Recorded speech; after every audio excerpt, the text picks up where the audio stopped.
పరిణామాలు కూడా మనల్ని బాగా స్పీడ్ చేస్తాయి. పాపారావు గారు మళ్ళీ వస్తాను. ఎస్, ప్రశాంత్ గారు, అక్కడ ఉన్నటువంటి పరిస్థితులు అధ్యయనం చేయడానికి అక్కడ ప్రభుత్వంతో పాటు యునైటెడ్ నేషన్స్ లో చాలా వింగ్స్ అనేది పనిచేస్తున్నాయి. ఎలాంటి ఎమర్జెన్సీ పరిస్థితులకు ఇజ్రాయెల్ ప్రిపేర్ అయ్యింది? కన్క్లూజన్ పాయింట్ గా చెప్పండి. ఆల్మోస్ట్ అన్ని రకాలుగా హాస్పిటల్స్ కానీ, బెడ్స్ మార్చడం కానీ, బంకర్స్ కానీ అన్ని సిద్ధంగా ఉన్నారండి.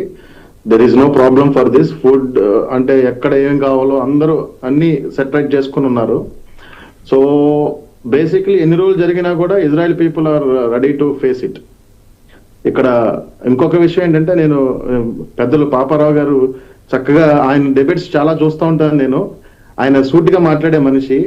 అయితే కొద్దిగా ఏంటంటే ఆయన అంటే పందాలో చెప్పేటప్పుడు ఒక అంటే రెండు వైపులా ఆలోచించి ఒక్కసారి మాట్లాడితే అది కూడా బాగుంటుందని అనుకుంటున్నాను. ఎందుకంటే నేను ఇక్కడ ఉన్నంత మాత్రాన్ని ఇక్కడ సపోర్ట్ చేయట్లా. ఫర్ యువర్ కైండ్ ఇన్ఫర్మేషన్, నేను ఇక్కడ నాకు సిటిజన్షిప్ తీసుకునే అవకాశం వచ్చినా కూడా అంటే నేను తీసుకోలేదు. I have only card. ఇప్పటికీ నాది భారతదేశం పాస్పోర్టే. I'm Indian. There is no like ఒకవైపే ఏదో నేను టార్గెట్ చేసి మాట్లాడుతున్నానని కాదండి. మీరు దయచేసి అర్థం చేసుకోండి. ఇక్కడ ఇప్పుడు ఒక ఇరాన్ అనే ఒక కంట్రీ అందరినీ బెదిరిస్తుంది. నువ్వు లేకపోతే నీ దాకా చేసేవాడిని. నువ్వు బెదిరించినప్పుడు నేను కూడా అంటాను ఒక మాట. సో ఇట్లా జరుగుతుంది. కానీ దీన్ని ఇట్స్ నాట్ అంటే October 7 జరిగిందో లేకపోతే అంతకు ముందు జరిగిందో అనేది కాదు ఇక్కడ. So every day is going on going war అనమాట. మాటలతో రోజు తిట్టుకోవడం, రోజు ఇలాంటి ఒక బాంబులు వేసుకోవడం, ఇవన్నీ ఏంటంటే ఒక కామన్ అయిపోయింది. అది పరిస్థితి. నేను ఇంకా వేరే ఆయన కోరేది ఏంటంటే, దయచేసి కోటేశ్వర గారు, half of the world on the war, Russia, Ukraine, Pakistan, Afghanistan, ఇంకా చాలా ప్రాంతాలలో అంతర్గత పోర్లు అనేది కొనసాగుతుంది. ఇది ఎలాంటి ఇండికేషన్? మూడో ప్రపంచ యుద్ధానికి ప్రపంచం మొత్తం సన్నద్ధం అవుతుంది అనుకోవాలా? కన్క్లూజన్ వర్డ్ చెప్పండి ప్లీజ్. కోటేశ్వరరావు గారు ప్లీజ్. మూడో ప్రపంచ యుద్ధం వచ్చేటువంటి అవకాశాలు 100% లేవు అనేది నా అభిప్రాయం. ఎందుకంటే అమెరికా కూడా యుద్ధం చేయడానికి అది కూడా సిద్ధం కాదు. అమెరికాకి చెందినటువంటి సైనికులు ఎవరైనా విదేశీ గడ్డ మీద ఒక్కరు మరణించినా గానీ అమెరికా సమాజం గగ్గోలు పెట్టడం అనేటువంటిది గతంలో చూసాం. అందుకనే తన చేతికి మట్టి అంటకుండా ఇతరుల చేత దాడులు చేయించడం, లేకపోతే వైమానిక లేకపోతే నావిక దాడులు చేయడానికే అమెరికా పరిమితం అవుతుంది అనేటువంటిది మనం గమనించాలి. మీరు పాపారావు గారిని ఒక ప్రశ్న అడిగారు, ఆయిల్ పెరిగితే ఏమవుతుందని. అసలు ఏమీ పెరగకుండానే మన జేబులు కొట్టేస్తున్నారు. ఏటా 2.5 లక్షల కోట్ల రూపాయల మేరకు గడిచినటువంటి 12 సంవత్సరాల్లో.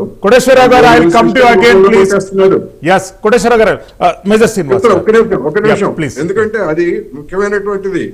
2022 ఏప్రిల్ మొదటి వారంలో అంతర్జాతీయ మార్కెట్ లో $105 ఉంది పీపా. ఇవాళ 72, 71, లేకపోతే మొన్నటి వరకు 62 ఉంది. ఆనాడు ఉన్నటువంటి ధర మన దగ్గర వసూలు చేస్తున్నారు తప్ప ఒక్క పైసా అయినా తగ్గించారా ఈ 4 సంవత్సరాల కాలంలో? అంతర్జాతీయ మార్కెట్ లో 1 పైసా పెరిగితే మీకు 1 పైసా పెంచుతాం, తగ్గితే 1 పైసా తగ్గిస్తాం అని రోజు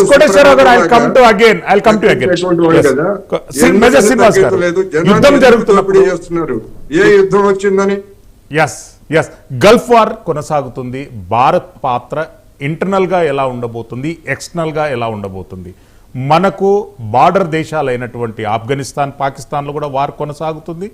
అది గల్ఫ్ లో అంతర్భాగంగా కొనసాగొచ్చు, కొనసాగకపోవచ్చు. కానీ ఇండియా ఈ వార్లో ఎక్కడా ఎప్పుడు పాల్గొనేటటువంటి పరిస్థితులు మాత్రం లేవు. కానీ ఇంటర్నల్గా, ఎక్స్టర్నల్గా ఎలాంటి ప్రికాషన్ ఇండియన్ ఆర్మీ తీసుకోవాలి, భారత ప్రభుత్వం తీసుకోవాలి? కన్క్లూజన్ పాయింట్గా చెప్పండి. ప్రజెంట్ కండిషన్లో మనం న్యూట్రల్గా ఉండాలి అనేటువంటిది మనం ఎలాగ తీసుకున్నాం కాబట్టి మనకి ఇండియాకి ఎటువంటి ఇంపాక్ట్ రక్షణ పరంగా ఉండదు. అయితే సెకండ్ థింగ్ ఏంటి అంటే అండి, ఇప్పుడు ఇరాన్ ఇజ్రాయిల్ మీద వస్తున్నటువంటిది ఇజ్రాయెల్ అనేటువంటిది ఓకే, దాని స్టాండ్ ఎలా ఉంది, దాని ఫిలాసఫీ ఎలా ఉంది, ఏ విధంగా ఇతర కంట్రీస్ పట్ల అది వ్యవహరిస్తుంది అన్నది పక్కన పెడితే, ఇజ్రాయెల్ నుంచి మనం ఎంతో టెక్నాలజీ అనేటువంటిది మనం అడాప్ట్ చేసుకుంటున్నాం. రీసెంట్గా ద్వైపాక్షిక ఒప్పందాలు అనేటువంటివి జరిగినాయి, ఒప్పందాలు అనేటువంటి ఎగ్జిక్యూషన్ స్టేజ్కి కూడా వచ్చినాయి. We should concentrate on hour balance of trades, అలాగే ట్రేడ్ అగ్రిమెంట్స్, వీటి మీద కాన్సన్ట్రేట్ చేసుకుంటూ రక్షణ పరమైనటువంటి ఒప్పందాలు ఏదైతే ఉన్నాయో ఆ ఒప్పందాలను కూడా మనం బలోపేతం చేసుకుంటూ, ఇటు ఫ్రాన్స్ నుంచి మనం రక్షణ ఒప్పందాలు చేసుకున్నాం, అలాగే ఇజ్రాయెల్ నుంచి రక్షణ ఒప్పందాలు చేసుకున్నాం, అలాగే అన్ని countries గారు థ్యాంక్ యూ. ఏది ఏమైనా గల్ఫ్ లో ఒక్కసారిగా యుద్ధ వాతావరణం నెలకొంది. ప్రపంచవ్యాప్తంగా వివిధ దేశాలపైన ప్రత్యక్షంగా పరోక్షంగా ఎంతో ప్రభావం పడేటటువంటి అవకాశం ఉంది. గల్ఫ్ దేశాలలో నివాసం ఉంటున్నటువంటి భారతీయులు సురక్షిత ప్రాంతాలకు చేరుకోవాలనేటటువంటి అంశంతో పాటు కొన్ని వీడియోలు వైరల్గా మారుతున్నాయి. గల్ఫ్ దేశాలలో విద్యాభ్యాసం చేస్తున్నటువంటి విద్యార్థులు మమ్మల్ని భారత ప్రభుత్వం రక్షించాలని చెప్పి భారత విదేశీ యంత్రాంగానికి విజ్ఞాపనలు చేస్తున్నారు. భారత ప్రభుత్వం కూడా ఆయా దేశాలలో పనిచేస్తున్నటువంటి ఎంబసీలకు ప్రత్యేక సూచననివ్వడమే కాకుండా అత్యవసర పరిస్థితులలో భారత ఎంబసీ కార్యాలయాలను షెల్టర్ హోములుగా, ఇన్ఫర్మేషన్ సెంటర్స్గా మార్చుకోవాలనేటటువంటి ప్రత్యేక విజ్ఞాపనను భారత ప్రభుత్వం ఇప్పుడే జారీ చేసింది. ఏది ఏమైనా యుద్ధాన్ని ఎవరు కోరుకోరు, కానీ అనివార్యమైనప్పుడు అందరూ జాగ్రత్తగా ఉండవలసినటువంటి అవసరం